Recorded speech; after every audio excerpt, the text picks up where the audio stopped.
Hello, back on YouTube again. Obviously we did the video which was posted like 2 days ago now, 2 or 3 days ago now.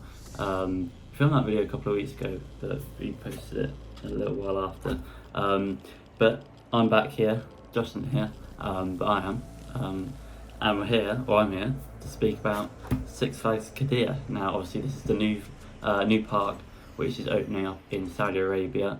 It's been under construction for a long time. A lot of rides packed into the park. We've not long had a kind of announcement on the opening day for the park, so I thought we haven't mentioned it at all, I don't think, on this channel, but I thought now would be a good time to make a video all about it. So what I'm going to do is going to cover some of the facts on it, and then I'm going to go through all the attractions, well, all the major coasters at the park. Obviously they've got more than just coasters. So yeah, we're just going to get into it, and I'll put in some videos of the coasters as I go through them, and of the park, what I can and what I can find. Obviously I don't have any footage myself of that because I haven't been. We'd like to go someday, probably will, I imagine, at some point in the future. So yeah, we'll just get into the video all about Six Flags Qiddiya. Right, so Six Flags Qiddiya is obviously, as I said, in Saudi Arabia. So that's quite a long way from here. I think it's probably like a 7-hour flight, I'd say, at a guess. It's located, of course, in Qiddiya, which is a city, a town? I don't know, but it's 40 minutes away. I'm looking down at a little bit of paper, from Riyadh? I think so, which I don't really know where that is, but I have heard of it before. I think it's like that's definitely a city, I think. So in terms of getting to the park from the UK, I imagine you just get a fairly long flight from London to Riyadh, which would probably be like 7 hours, and then you'd somehow get from Riyadh to Qiddiya, which is only 40 minutes, so I can't imagine it'd be too difficult, and I'll probably make sure there's decent transport links when this park opens. So in terms of the park that me and Josh might visit, and hopefully we will do at some point. I don't know how expensive it will be, but we'll probably look into it at some point in the future, I imagine, because obviously it's got a lot of good rides to get on, and one major ride to get on, which I'll obviously come on to. Now, the reason I'm making this video is because I think a couple of weeks ago now, we had sort of an opening day for the park. They've been saying for a long time it's always going to open in 2025, and they've stuck to their word just about, because it's opening on 31st of December, so obviously New Year's Eve here in England and across the rest of the world. Yeah, it's opening that day, so I don't know how late it'll be staying open for that day. I mean, if I were the manager of the park, I'd make it stay open through until like gone midnight and have like a little New Year's thing on the opening day of the park. Would be quite nice, I think. Maybe fireworks, but I don't actually know what times it's staying open until. I just thought that might be a good idea. So yeah, 31st of December 2025 is the opening day for Six Flags Qiddiya. And that follows a very long sort of construction process for this park. It's been under construction since the 12th of December 2021, so that's just over 4 years. Yeah, that'd be 4 years on the 12th of December, which is in a couple of weeks at the time of recording, maybe a little bit less by the time you're watching this. So yeah, that's a long time. I mean, obviously this is just about the second new park that we've had open this year. Obviously Epic Universe over in Orlando was the other one, which opened on my birthday, actually, the 22nd of May. Obviously it had like rehearsals and stuff before that, and so was this park too, but the main opening day where all the attractions were open was on the 22nd of May. Obviously that took a bit longer. I think that took maybe just over 5 years, but then you got to think about all the theming that goes into Epic Universe. It takes a lot longer than this. I mean, I don't know what the theming is going to be like, or what it's like in Six Flags Qiddiya, but I imagine it's not nowhere near the standard of Epic Universe, because obviously that looks amazing. But yeah, that is the second park that's opened this year in 2025, just about on 31st of December. Now, yes, so obviously I don't personally know what all the theming is going to be like in the park at Six Flags Qiddiya, but what I do know, or what ChatGPT knows and has told me, so that I know, and now it's on my little flashcard here, is there's going to be 28 attractions in the park. So it's quite a lot when you compare that to Epic Universe.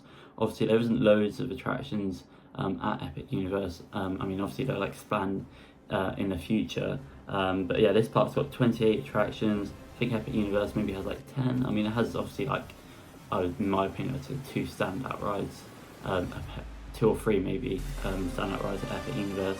This one probably just 1 standout ride, obviously being Falcon's Flight, but more attractions means more capacity for the park. Hopefully Epic Universe can have more. There are kind of areas where they can expand, which would be good. But yeah, 28 attractions for a brand new park is very good here, and I don't know what the capacity is like on each of them, but yes, 8 roller coasters. Then the rest, I assume, are just dark rides, flat rides. I say probably more flat rides than dark rides. I know there's a gyro swing, which is the big swing you spin. If you've ever been to Drayton Manor, Maelstrom is a similar sort of ride. Getting a new one called Evictus at Blackpool Pleasure Beach next year. I think that's opening probably March. Me and Josh might go maybe next November again, possibly like we did this year, maybe get on it then. But they're having one of those at Six Flags Qiddiya. And this will be, when it opens on 31st, will be the 42nd Six Flags park to open. It'll be the first to open outside of North America. So yeah, all the other parks are in America and Canada, maybe, I don't know. So yeah, it's the first one opening outside of North America, and it looks like a great park to set the standard for outside of America. So yeah, we're going to get into sort of the main attractions at the park. By that I mean the 8 roller coasters that are in the park. Working our way down to sort of the bigger rides that they have to offer at Six Flags Qiddiya. Right, so I'm going to start off with like a couple of the smaller rides here. I think, to be honest, I've been searching them up, and all I can find for some of them is like concepts of them, like no real POVs. I know the park isn't open yet, so I suppose maybe there wouldn't be, but part of me thinks, do they actually exist? So I may be wrong, but we've got Twilight Express, which ChatGPT told me is just a family coaster, so I can't tell you much more about that. Yeah, we got Sawmill Falls, which is a Mack water coaster, and we've done a couple of those at Europa Park. We did Poseidon and Atlantica Super Splash. Decent rides. I mean, obviously it gets very hot in Saudi Arabia, so I'm sure people would appreciate that over there. So there's that. There's Sea Stallion, which I did find a video for this, so I'll put it in. It looks weird. It's like almost like a single rail coaster, but dualing. Apparently it's a Maris spike coaster. I didn't see a spike on the POV, I don't think, but I might be wrong. So I don't know if that's, I don't really know what that's all about, but it's Sea Stallion. We've got Adrenaline, so there's a dash in the middle, which is a suspended family coaster. This is the same sort of ride that you might find in Ireland. Is it like Tirrannog or something? It's like it's by Vekoma. There's also one at Energylandia, I think, too, which me and Josh will be getting on early January, I think. So it's that sort of ride, little family coaster, sort of invert thing. So there's that. So those are like the main kind of smaller coasters and less frill coasters, I guess you could say. And then we've got a wooden coaster, which is by GCI, so the same type as Wicker Man on Towers, or Woden, which is my favourite GCI that we've done out the 3, the other being High the Ride. That's called Colossus, so the same name as Colossus at Fort Park. But yeah, it's a wooden coaster, and there's a video I found. It looks pretty good actually. I mean, that isn't an actual video of it, but I'm pretty sure that's just like the concept for it, and that's how it's turned out in real life. Yeah, so there's that. There's Spitfire, which is a triple launch Intamin coaster. So this is a little bit like Tutatis at Park Asterix, or Pantheon, which is in America somewhere. It's quite a short ride by the looks of it, but you launch off, you go up this sort of top hat. I think it's an inverted top hat. And then you don't make it, you roll back. Launch backwards up a fairly big spike by the looks of it. Go back down, launch again, and you go through this inverted top hat. Then you do a little bit more, and then that's pretty much it. So it's quite a short ride. Still looks good though. I'd like to do one of those Intamin coasters. Probably the most likely one that we do is Titatis, which would be great to do, maybe in a couple of years or something. Then you've got Iron Rattler, which is a Vekoma tilt coaster. I think there was another one that opened this year. I think it was this year, yeah. Which was Siren's Curse over at Cedar Point. That ride flew up really quickly, like within a year, I think. I mean, they did add theming around it. It's obviously not like amazingly themed, so I guess maybe it wouldn't take ages. But yeah, that's a kind of new generation Vekoma tilt coaster. Simon Curse looks brilliant, and from what I've seen of Iron Rattler, it looks just as good as well. So obviously tilt coasters, when you get to the edge of the track, there's no more track, and then you kind of tilt, so you're facing vertically down, attached to the rest of the layout, and then it drops you when you go around the rest of the layout. So that, yeah, I'd say that, and maybe Colossus, the wooden coaster, look like a couple of the best rides in the park. But obviously the main attraction of this park, I'm going to cut the clip because it's quite a long clip, but the main attraction in the park we'll get on to next. But yeah, going on to the last roller coaster in the park is going to be the new world's tallest, fastest and longest coaster anywhere in the world. Obviously the fastest roller coaster in the world is Formula Rossa, somewhere in Saudi Arabia, I think. And then the tallest coaster in the world, I think it's Top Thrill 2 right now. It was King of the Car, but that got demolished in, I don't know, February maybe? I'm not sure. Actually, it might have been sooner than that. But obviously that was the tallest coaster. I think it might be Top Thrill 2 now, for now. Or Red Force. I'm not sure. It's either Top Thrill 2 or Red Force in Spain. But it will be on 31st of December. It will be Falcon's Flight. It will stand at 639 feet. Now, if you're watching from the UK and you're not too sure like how tall that is, you might probably know Hyperia if you're in the UK and watching this. That's 236 feet. If you've ever seen it online, or better still, seen it in person, it's massive. It is a massive ride, really tall, 236 feet. Falcon's Flight is 639 feet. So you're basically putting 2.5 Hyperias.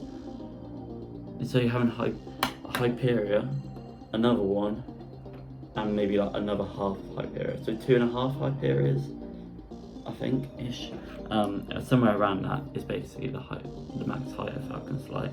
You drop off a cliff. You do a little like outbank over the edge of the cliff really slowly as well. I think the tallest point of the ride is a massive airtime hill, which you'll be able to see on the screens at some point. I don't know how much airtime that will really give you. I don't think it'd be much, but I think, yeah, the layout doesn't look like the best, but it's about the pure speed and height, and just for that alone it'll make it like probably one of the best coasters in the world. I don't think it'll be like the best coaster in the world, because I think there's better rides out there with better actual elements on it, like the ride Happiness Voltron or Zadra maybe, which I can't wait to get on Zadra in nearly a month's time. But yeah, it's manufactured by Intamin Falcon's Flight, and it's going to be the first ever strata coaster. So this is Hyperia, being over 200 feet, is a hyper coaster. Over 300 feet, I think, is a Giga coaster. I'm not sure for the other two, but over 600 feet is going to be a strata coaster. It'll be the first ever one made really by Intamin. Obviously, Intamin made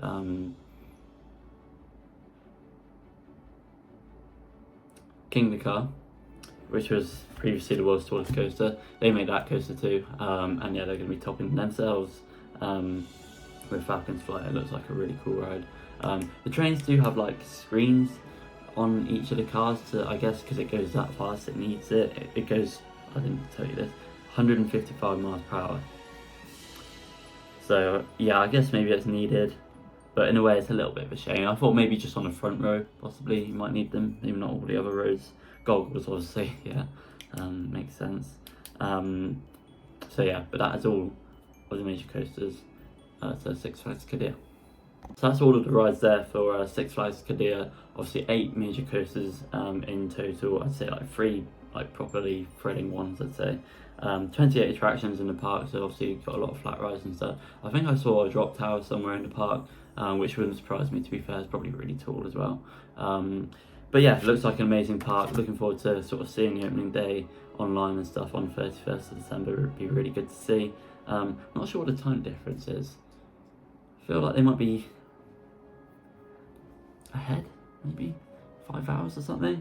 So I don't know. Sometimes my genius is, it's almost The frightening. park me and Josh probably get to at some point in the future. I think we probably, in my opinion, I would like to prioritise getting some more parks in Europe, maybe some in America, before we do something like that. Obviously we're going to Energylandia soon. There's another park that we're planning to go to in June, which is in Europe, and there's still plenty of other parks in Europe that we want to kind of visit, and then maybe move on to like America parks, and then maybe something like Flags Qiddiya. But it's definitely a park that I'd like to go and visit at some point. I mean, I quite often just price up some of the parks. If it was cheap, then why not do it sooner? But I haven't actually priced this one up yet, so have a look. But yeah, it looks like an amazing park. Falcon's Flight looks incredible. I mean, obviously it'd be great to get on that for the first time if we could do it at some point. But yeah, stay tuned. You never know. I might have a look, and it might be £100 each, and in that case we'd be going in a couple of months. But I don't think that'd be the case. But yeah, anyway, subscribe to the channel, and you can see content here from home over the close season. We might do Chessington's Christmas event too at some point soon. Obviously Energylandia in January. We've got another trip planned in June, and obviously all the parks when they reopen back in March. We might also do a Planet Coaster series over the close season, like we did last year with Hollow Crest Resort. We might do another one, but I think the standard for our Planet Coaster parks have really raised since then. So if we do one, stay tuned, because it hopefully will end up well. We're doing one off camera at the minute, and it's probably the best part we've made. So yeah, maybe we'll do another one after that and try and top it, and we'll take you all along. Right, Mother, did it again. I had to delete more. I'm gonna end this this clip as quick as I can before it does it again. So if it cuts off now, then Ooh.